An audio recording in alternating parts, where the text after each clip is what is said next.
Hello everybody, Timothy Bailey with Project Learn and our video for today. Well, as you can tell by the screen you are seeing, we're going to do something a little bit different today. I thought we would look at writing a great email. And I have a website here, grammarly.com, and what they show you on there are four sections that you should focus on when writing an email. And we're going to briefly talk about them here. So I have two scenarios. Scenario, just a situation, a hypothetical that we are looking at. So scenario one, you are Wilma's father. Wilma has a doctor's appointment at 9 o'clock in the morning, let's say on Monday. So she won't be to school until 10 o'clock. You want to let the school secretary, Mrs. Mueller, know about the situation.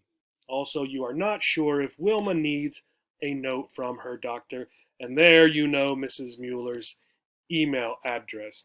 Okay, so we're going to write this to Mrs. Mueller. This is a good real world situation where you might need to send an email for your child.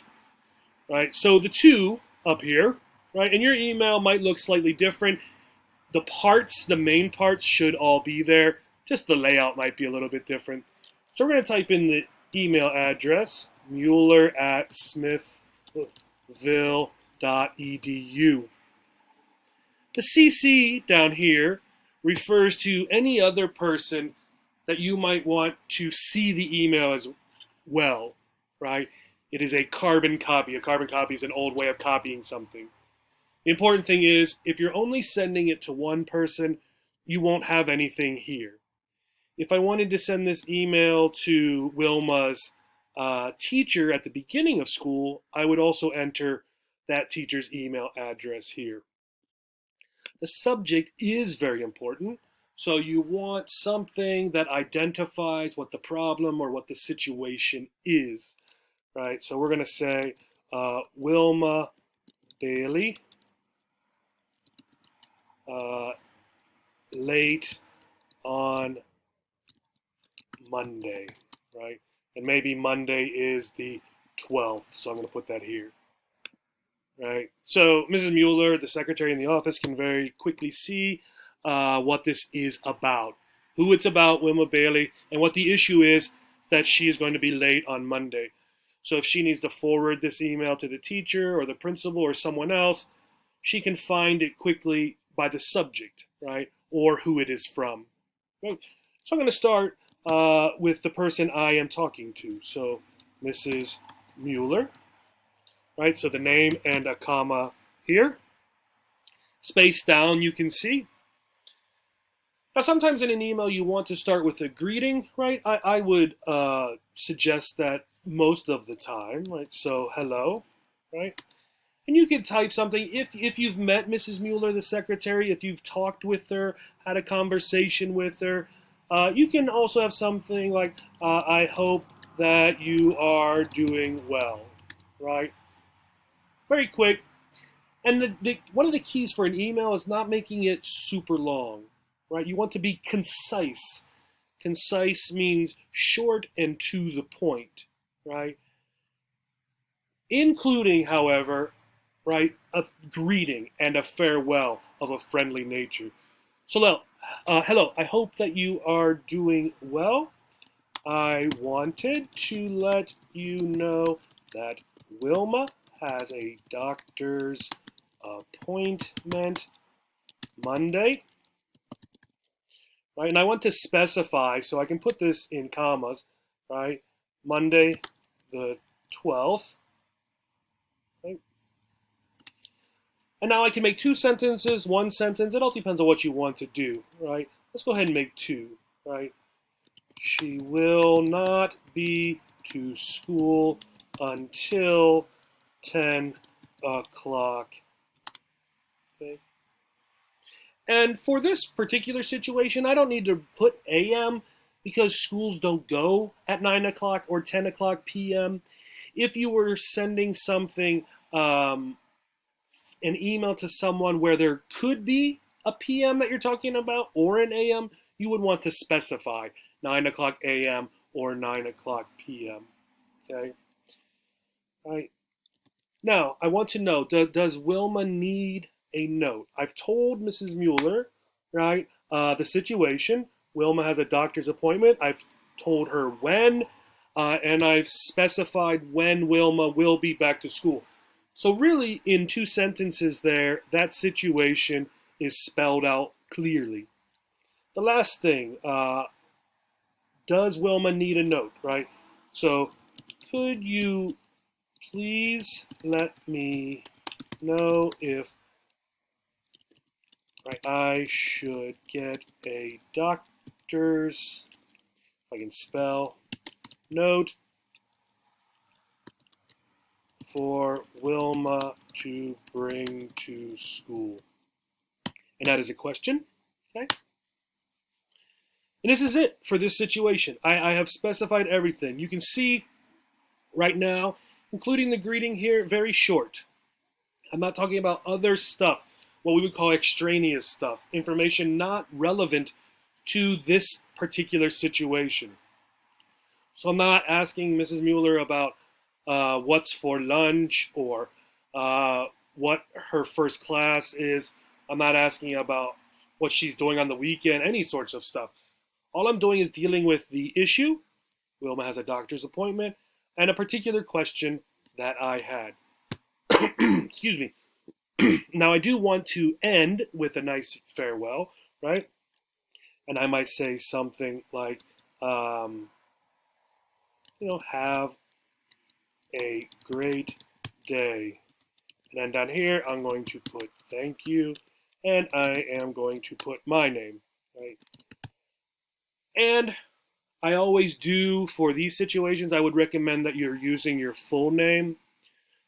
Perhaps there's a situation where someone is filling in for Mrs. Mueller, a substitute who needs to use her email to check school email for the day. So you want to make sure that whoever or whatever happens, it's very clear who is talking.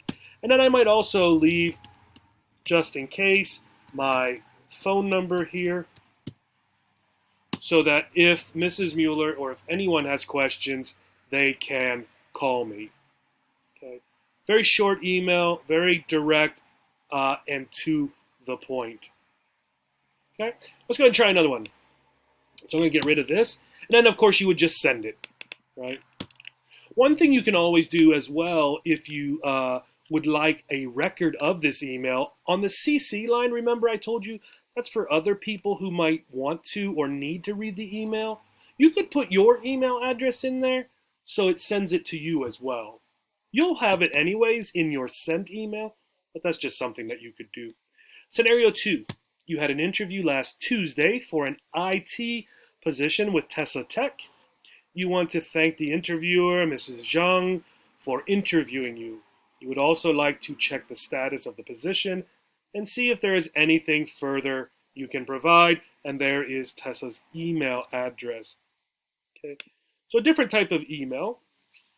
This one, of the two, you would certainly want to be more formal than the first one. You might know Mrs. Mueller, you might be very friendly and personable and very informal with her. This email, you would not want to do that. So scenario 1, I did say hello. I could say hi, right, as well. But I want to be more formal here. So the email, right, Tessa IT at tessatech.com. Again, if I need someone else to see the email, maybe there were 2 people interviewing me, so I want the other person to see it. Maybe I'm directing it to both of them, right?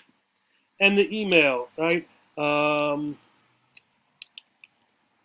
IT position update, right? Maybe something like that. Right? And you could also put your name in here as well, right? So my name, right? Timothy Bailey, so they can see who that is from. Okay, so I am going to address it. Mrs. Zhang, and then the comma. I'm going to space down 2 times. Now the key here again, you're referring to this person who interviewed you in the manner that they would like to be addressed, usually. So if you went to the interview and you said, hello, my name is Timothy Bailey, I'm here for an interview, and she said, hello, my name is Mrs. Zhang, and I will be interviewing you. That's how you refer to her. Now, you might still do that, even if the person said, well, my name is Stacy Zhang, I will be interviewing you. You still might respond with something like Ms., or if she gives you a business card and you know it's Mrs., you might call her that. So, Mrs. Zhang, right? Here, you may even want to probably not say hello necessarily. You might just begin by thanking her. I would like to thank you for taking the time to interview me last Tuesday. Okay? And you could say for what, right? I would like to thank you for taking the time to interview me for the IT position last Tuesday. Another thing you might want to throw in here is your eagerness to hear or to get the position, right? I am eager to hear about the position further and am able to supply any further information you might need. So here I've done two things. I've expressed my eagerness to learn more about the position, about what's happening with the position, and that I'm able to supply more information, right?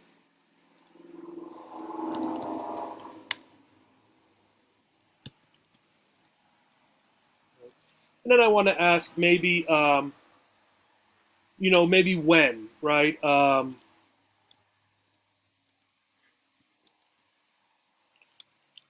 Or you might express it as looking forward to it. I look forward to hearing from you about the status of the IT position. Okay? So, I've thanked Mrs. Zhang. I've expressed an eagerness to learn more about the position, what's happening with it. I've offered to supply more information, right? And then I've said, I look forward to hearing about the status, right? This is really it.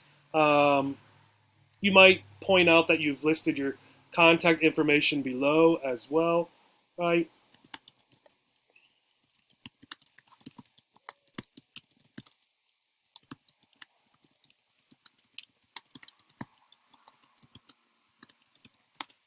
Right, something like that.